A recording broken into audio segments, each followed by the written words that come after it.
Welcome to the Speak with People podcast. My name is Jason Raitz. I'll be your host, and this podcast exists to help you improve your communication skills. Whether you communicate one-on-one, to a team, from a stage, or from behind a screen, we know that when we improve our communication skills as leaders, it exponentially changes everything. It improves our relationships, it improves our leadership skills, and it improves our business skills. So let's get ready to dive into this next episode.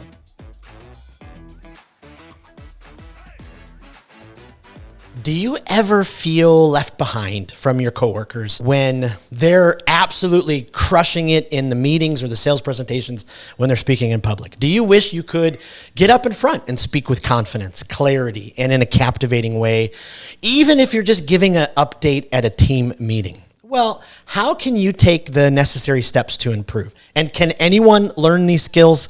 How can you speak like a leader? Speak in a way that people not only listen, but they lean in and they make decisions based on what you communicated. Well, today we start a brand new series on the podcast called Speak Like a Leader. And we are so excited to kick it off with just a tremendously amazing guest. She is the CEO of Duarte. She's the author of many best-selling books. She's a TED speaker. She's influenced many, many folks. And she is such a down-to-earth, unbelievable leader and communicator. I'm just honored to have her on the podcast. Nancy Duarte, welcome to the Speak with People podcast. I'm excited to be here, Jason. Thanks for having me. Absolutely. Before we dive into our content and our conversation, maybe for our listeners who aren't quite up to speed with you yet, maybe you could share a little bit of your story, what's important to you, some of your things you're proud of, all that kind of stuff. Yeah, I think, I like to say presentations found me. I think in this quest of wanting to leave a mark on this earth, I definitely have pursued just that one thing, and it's yielded an incredible amount of fruit, a platform, like unexpected, never dreamed. Like if I close my eyes and it's not like I pursued it. It's like every day I just wake up and say like, what should I do today? And it's leading to these incredible outcomes.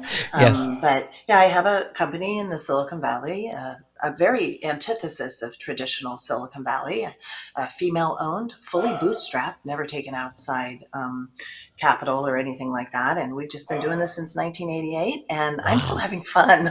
Like people are like, shouldn't you be drinking pina coladas? And I'm like, while I'm still having fun, I'm going to just keep going. So I don't know, we were kind of talking about this a little bit earlier about like what I'm most proud of. And I think my favorite thing about what I do, what happened, like it happened this week. I spoke at an event. I had a speaking gig this week, and my favorite thing was this gal came up to me after and she said, when you speak, something inside of me stands up. And I just like that to me, like that's what I'm proud of. It's one thing to put bodies of work out there that but to put bodies of work out there that resonate, or to have a message inside of you that transfers to someone in that way where they're like, I am more alive, or I will never be the same. Like when you get that, it's just, there's nothing, it's eternal. Like it's not even like mortal at that point. Right. And so it's totally fun. Oh, I love that. I love that. Well, I wondered, as you were, so you so graciously agreed to be on the podcast, and as I sent some communication and you saw the phrase speak with people, not at them, I'm always curious as I talk with guests and leaders and authors, speakers, what do you think? What did you think of when you first heard that phrase? What kind of came to your mind? I would love to get inside of that a little bit. Yeah, I think speak at people, it sounds like a diatribe or like dictatorial, like I'm going to, or barking orders to me a little bit. Whereas speak with people sounds more communal or more empathetic, like let's do this together. And so, I mean, do I confess sometimes I speak at people? Yeah. 100%. I mean, it's hard. Yeah. And so I have to own that I just said it sounds like a diatribe or dictatorial. Yeah. But, yeah. So just pausing and saying, hey, I have to speak with people. And I got, look at that. Look, I have this. Oh, my tea. Look at you. So generous. I don't know if I can even say it. It says, speak with, it's for my mint tea. I drink mint tea all day long. It's kind of a soothing thing. So take a sip. Absolutely. Not that this is any sort of cheesy commercial or anything like that. Well, I have I have a friend. I'm from Michigan. I'm in Tampa now, but born and raised in Detroit. And then we lived in the middle of the mitten. That's what we call it. We put our hand up and we Yeah. point to it. Yeah, But my he's son an, went to Interlochen Arts Academy, so oh, I love yes. Michigan. I love everything Oh, about Michigan. so Yeah. what a great camp. I so I have a friend. He makes these all by hand. They're all handmade, Mm, and we love to send them to our podcast guests and folks that we're working with, and it's just a blast. So that's awesome. it's neat people. You talk about the speak at. It is really fascinating when you're talking about healthy communication tactics and habits and skills all the time. How quickly my wife and I have 5 children. How quickly they're able to point You've out. been busy. Yes, yes, yes. But how quickly they point out the speaking at. Well, Dad, let's step back for a second here. Was that the healthiest choice of words? That's like my husband. He'll be like, "What? You want a communication guru award again? Like, you don't even use verbs sometimes when you speak with me." It's the same thing. He's like, "I don't know who's handing out those awards, but they didn't ask me." Oh, I love it. I love it.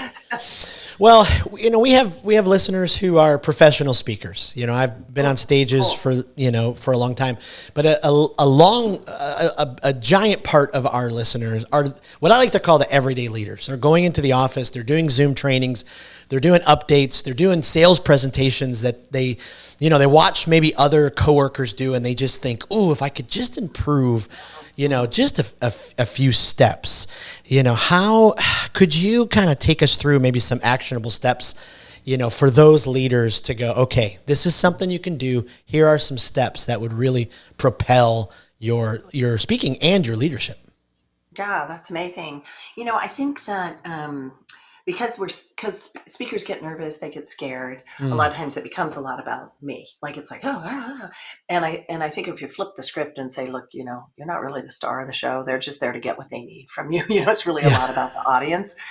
So it's like it's hard to say that, but don't make it about you because your fight or flight instinct is kicking Mm, in, and for some reason, something about this is making you feel like you're there's a threat. There's something threatening in the audience, whether it's judgment or like, but something is kind of, co-opted your brain to think I'm in a very threatening situation. And so in our course Captivate, we teach people how to communicate from their core, which is like mm, your purpose, your passion. So once you need to kind of tap into your kind of your gut, your like mm, why you exist, what makes you so passionate. We have teach them to dip into that and tap into that, and then speak, and then speak from that place. mm. And it's just really powerful. I mean, it is a really powerful moment for most people. Wow. So I would say those are a I, couple steps I people love could that. take. I love Yeah. that. Why do you think it is so many leaders? If they're not on a stage, if they don't have a giant platform, they just think, no, I just don't have anything to offer. And maybe even coming up with a purpose, their life mission. Why do you think so many just continue to live in that category instead of going, wait a minute, I'm the only me that's ever been put on this planet. I'm going to find out my purpose and tell the world about it. Because I think it takes work.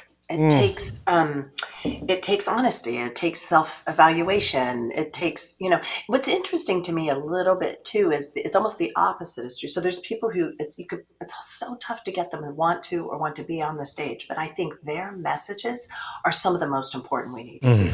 There's people yes. like me or you or whatever. You can show up at a meeting and just be like, blah, blah, like speak at people like blah, blah, blah, totally Yes. comfortable just going at it without maybe the proper guardrails that somebody who's a little more nervous to speak puts, Yep.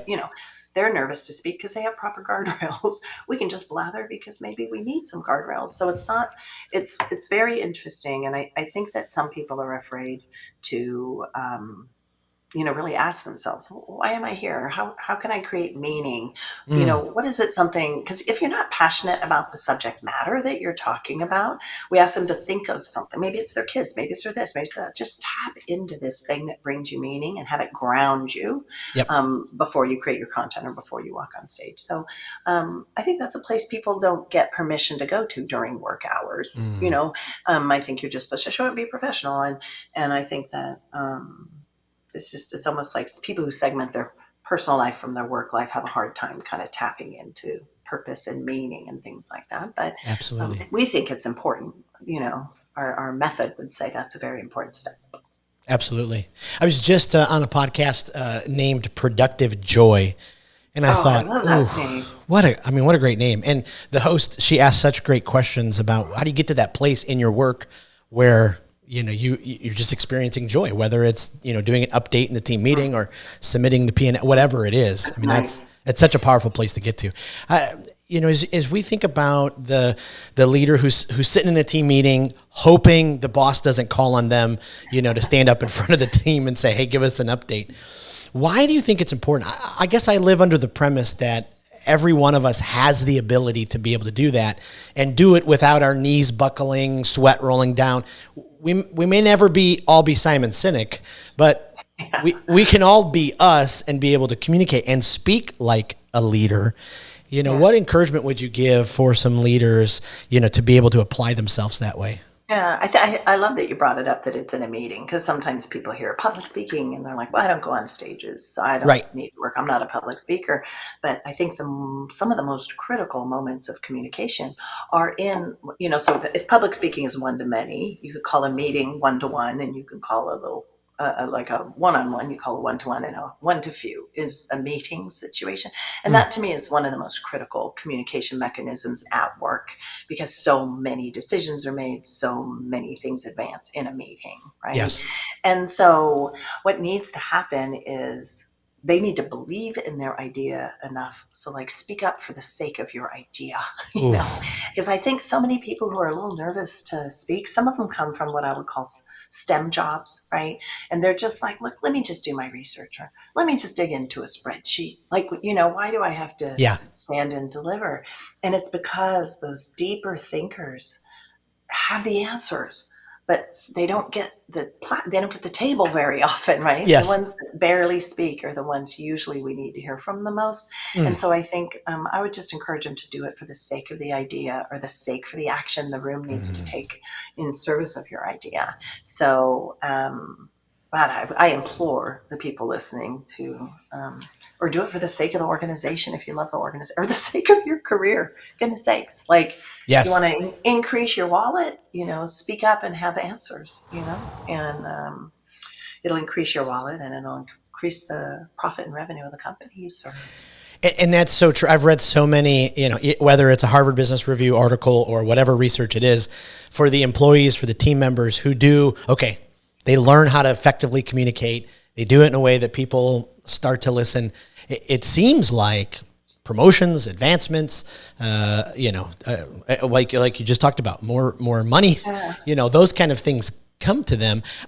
One of my favorite parts of leading staff over the years has been finding that staff member who didn't want to be upfront, building the trust with them, and then Love finally that. getting them to that place, and then pushing them Yeah. off the ledge. Wow, is that what you do? Well, lovingly. We give them a spot award. But I love what happens in their leadership when they go, oh, wait a minute, I can do this. I do have a voice. I mean, it's pretty powerful. Yeah, it's amazing. It's amazing when they find it. You talked about the Captivate program earlier. Mm-hmm. Is there a story? Is there a moment of someone who, you guys have helped being able to go through it where they've just been able to, transform their speaking kind of for that person, what made it effective? Yeah, I loved this question. So I sent a note to my facilitators to be like, hey, give me some, fresh examples. Yeah. And interestingly, the examples I got back were mostly stories of women, which I thought was interesting. I think sometimes it is harder for gals to find their voice in a somewhat male dominated Mm-hmm. environment. But what was interesting is there, it's just this kind of classic persona where they show up. They're nervous. They think they're too nervous to speak in front of their Mm. peers, especially their peers or strangers. And so one of the stories was, well, so what I did is I said, look, don't just observe. And the minute you feel comfortable jumping in, jump in. And sure enough, she warmed up, contributed, and got, great feedback from her peers. But then there's ones with like such gripping stage fright where one of my facilitators told me a story where the woman actually sat in the car for 30 minutes outside of the art public workshop and was just like, it took her 30 minutes just to get the bravery to walk in the door Ooh. for a class she'd signed up and paid for, Yep. right? And so it's like during coaching, she after doing the core work starts to find her confidence. Core work really helped. First time presenting, people are like, what have you been so afraid of? That whole Yes. thing, and eventually so first ran through it with her notes was super great. And then it's like, you are a subject matter expert. Mm. Now just talk to us like you're, and just killed it. Just like killed it.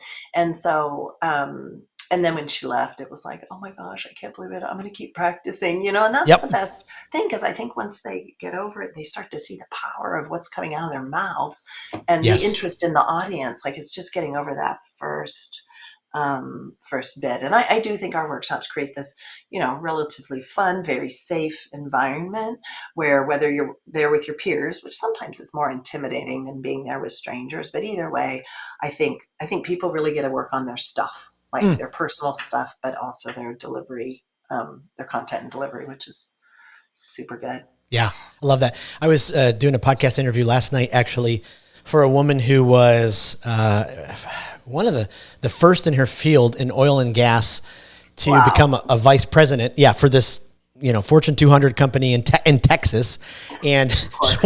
one of the only women executives. And so it was fascinating hearing some of her stories. But it got us down this road on just what's the difference between companies who do invest in their employees, provide opportunities Yeah. for their team to be able to go through Captivate or other programs. You've been doing this for some time now. Do you see an ebb and flow? Do you see companies leaning more into it? Do larger companies invest more in their employees? Do smaller companies, just because they're just trying to hold it all together, they don't? I'd love your perspective on that. I think that, well, first of all, for I don't know how many years in a row now, the number one skills gap that people have, like unilaterally, is communication skills. And the number one of that is oral communication skills. So Mm. the companies, number one, that understand the competitive advantage of having people who can speak well. It's not just the speaking, because the number two skill is writing. And so you have Right. to write the speech to be able to communicate it. So number Right. one, number two skill, writing, speaking. So number one, companies who want to advance in their market or dominate their market, call us. But that other big thing is they found that retention is the number one concern right now. I have a bunch of friends who serve on public boards. Number one conversation on public boards is retention. And Mm. what's interesting about our body of work is because it's laced with storytelling, story principles. Story by its nature creates belonging and stickiness and Mm. meaning. So we're also finding people say, hey, we need to have a more communal, sticky workforce. And so people are investing in training so the employees feel believed in, and then they're attracted to our body of work because it creates meaning in the workplace, which is Mm. also another retention thing. So it's kind of, there's different ways people approach it. One of my favorites is people who spend their own money to come, right? Ones who put their own credit card down to come in Right. because they're like, I need this, And so there's the solopreneurs or even, we've even had people at big companies just say, hey, I just want to come and it's a gift to myself. Mm. So, they come every which way, but we mostly deal with companies that are buying it, but we do have a lot of people come through as individuals too. Boy, I love that. You said something that my radars are going off. I mean, story is, everything. And Yeah. I love, reading all of Donald Miller's stuff about story, Kendra Oh, yeah. Hall's Story Worthy by Matthew Dix. I mean, there's just so much great out there about story. I wonder why more companies, large or small, don't have just an internal storyteller. if story is what captivates our attention, drives us, why do we not have someone who's just making sure that everybody who works for the company, even if it's just an internal storyteller, is telling the story of what's happening, because you may not know 2 departments down that, so-and-so just went through this thing. And so it's always confusing to me when, I look at some companies and I'm like, but you're really not telling the story of, and it's just wild to me.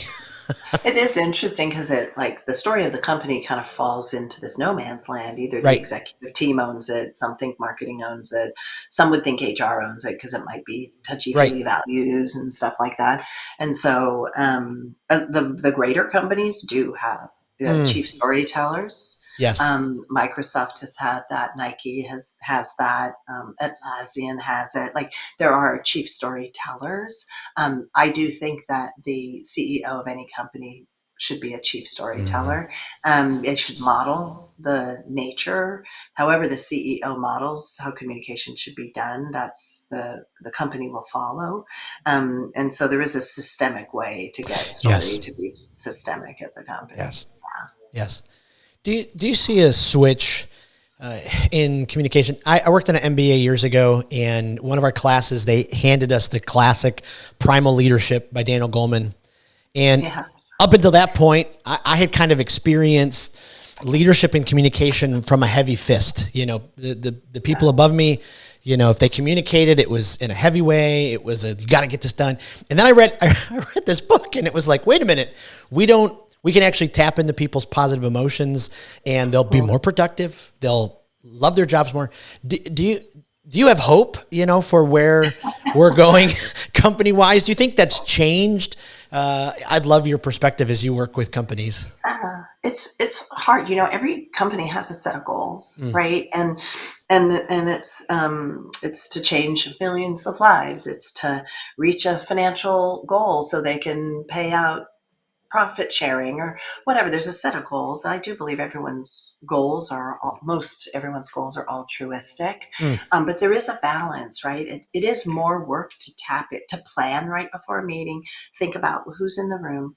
How does this person receive information versus this person versus this person? So you had, Megan and Nicole who wrote Adaptive Listening, and it does require you pause, think about who's in the room, think about how you show up. But you know what? I go from meeting to meeting to meeting to meeting to meeting. Sometimes I'm my finest self. Sometimes I have people in the room that I could trust where I could just be like, hey, hey, y'all go fix it, go figure it out or whatever, right? And they know me and they're like, oh, great, that was quick and fast. More of that, please. And others are like, could you not be directive, or complete misunderstandings where, and it happens and it's sad and it's, I don't want anyone to think that, I've got this nailed. Just talk to my husband. Right. But when there's a gap in how things are going, that's a moment for incredible clarity. So we're good, even though we're not that big. We're just 100 and a quarter. I don't know how many exact count we have right now, but we have a lot of freelancers and stuff too to add to that. But anyway, as far as will we change, I think we do a good job. I think we do better than most. I think most of my employees love how things are communicated up and down. We have monthly all hands meetings. We do quarterly bigger meetings. We do 2-year annual offsites. We in service of communicating vision, what the expectations and all that. We have a way to cascade everyone's goals. And so when you have something to do and you have to cascade a goal, I do think it's fair for the leader to say, hey, here's the goals we need to achieve. Let's have a conversation about how you map into that. For sure. And so there is there has to be some decisions that cascade. Other decisions can be collaborative. So it just depends. And I think everyone wants to be a healthier environment. There's a generation coming up that has a lot more needs for the workplace to fulfill a lot more needs than the workplace has ever had to fill. And I'm fine to step into that gap, but that's been a really hard gap to fill. Where everything is, especially at a communication company, everything has to be framed perfectly. We have high expectations of our own selves, and I blow it. Of course I do.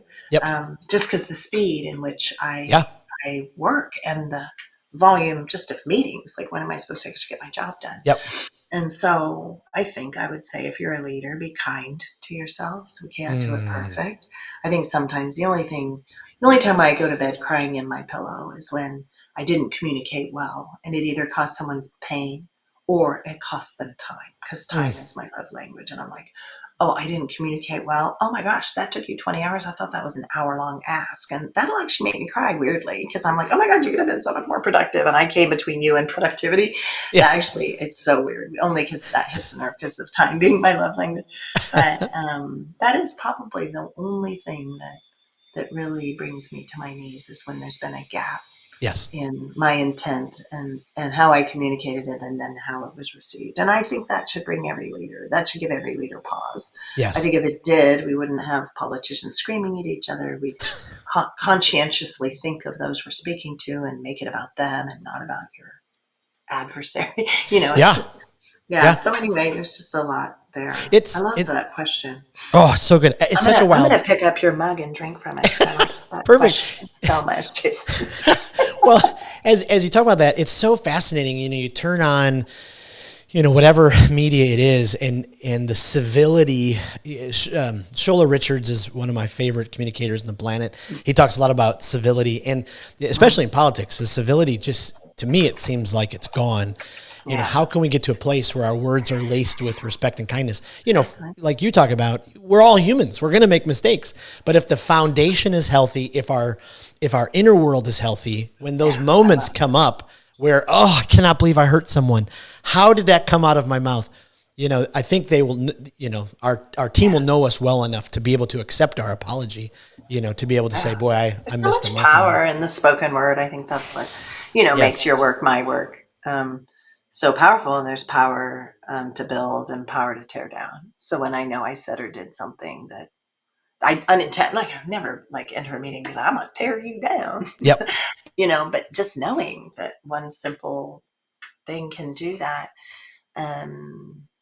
always makes me pause. Yeah, absolutely. And we talk so much about public speaking, and we love to communicate that way, but that one-on-one communication, all of us, we can remember those little daggers that were said to us, or the words that totally vaulted our life to a whole other direction. I mean, it's just...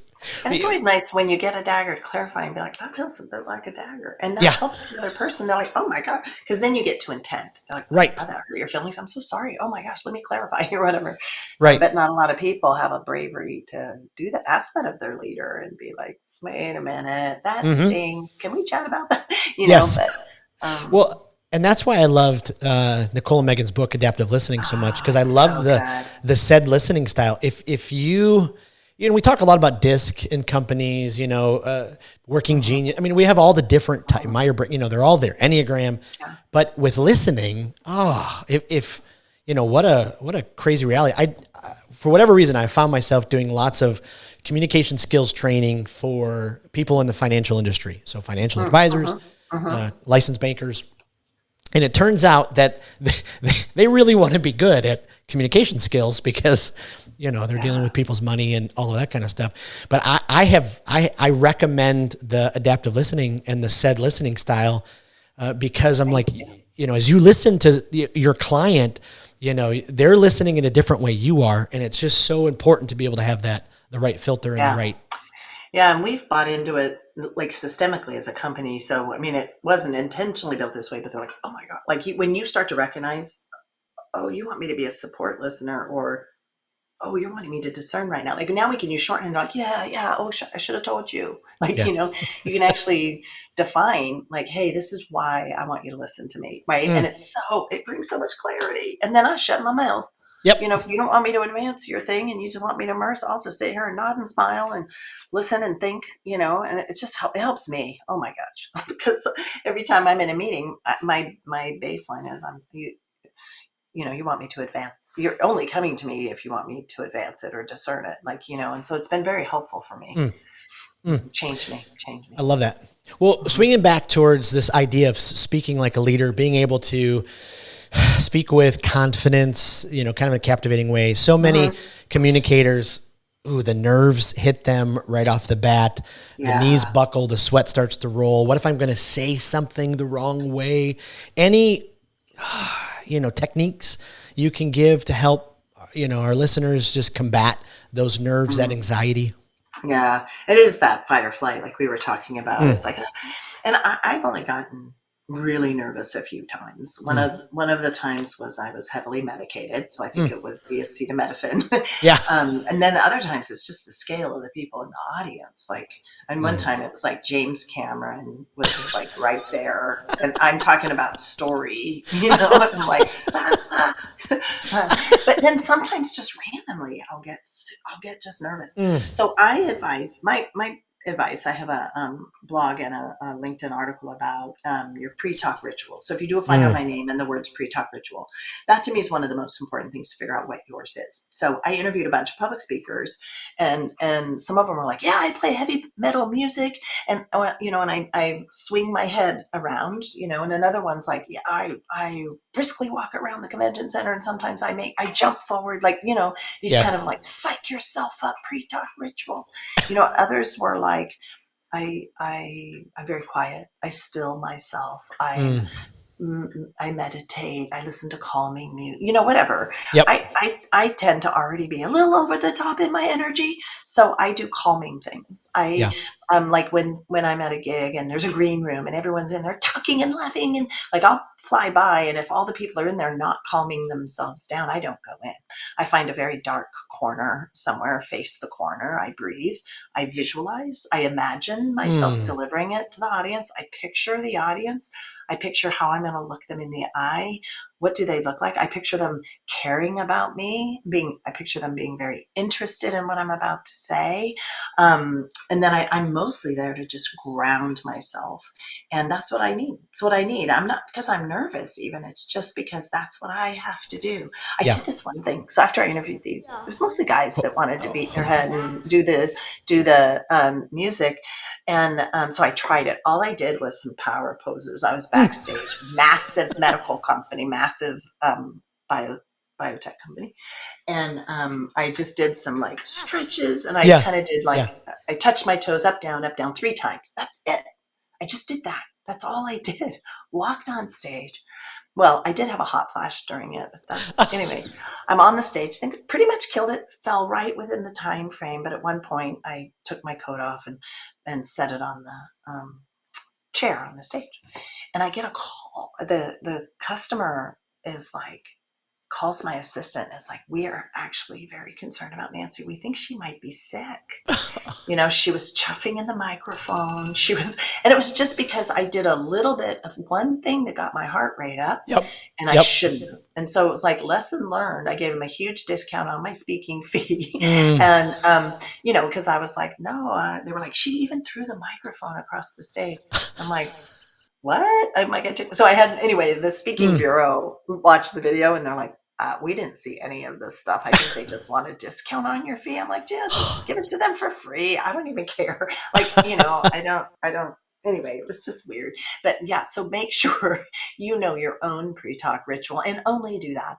And that just comes from trial and error. And it's a little bit like what we were talking about, is to ground yourself in your core and your purpose. And that's what I do. I just recenter. Why am I doing this? It's to bring meaning, to bring values, to have people stand up tall inside themselves. Like, ground yourself in why you do it. And I need more of that than, heavy metal, prancing around a convention center, getting myself amped up,